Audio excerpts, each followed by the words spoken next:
Hello guys, మీకు ఈరోజు వీడియోలో బౌని చాలా ఈజీగా ఎలా చేయాలో చూపిస్తానన్నమాట. వీడియో చాలా స్పీడ్గా ఉండద్దు కానీ అర్థమైంది ఈజీగానే చూడండి. రీసెంట్ టైమ్స్లో ఈ బౌస్ మీద చాలా ట్రెండింగ్ అయింది కదా, క్లిప్స్ అని, హెయిర్ బ్యాండ్స్ అని, వెనక బ్లౌజెస్కి కానీ ఏదైనా పెట్టుకోవటానికి అలా చాలా బాగా ట్రెండ్ అయింది కదా. అది ఈజీగా చేసుకోవటం ఎలా చూపిస్తున్నాను. మన దగ్గర నెట్ క్లాత్లు ఏదైనా డ్రెస్ తీసుకున్నప్పుడు కానీ టైలర్ దగ్గర కానీ చాలా వేస్ట్ పీసెస్ చాలా మిగులుతాయి.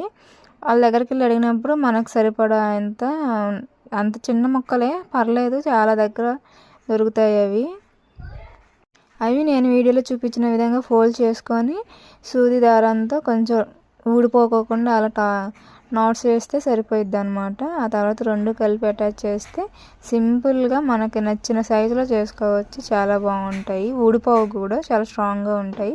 లుక్ వైజ్ కూడా చాలా బాగుంటాయి. హెయిర్ పెన్ కానీ బ్లౌజ్కి కానీ ఎలా అయినా పెట్టుకోవచ్చు.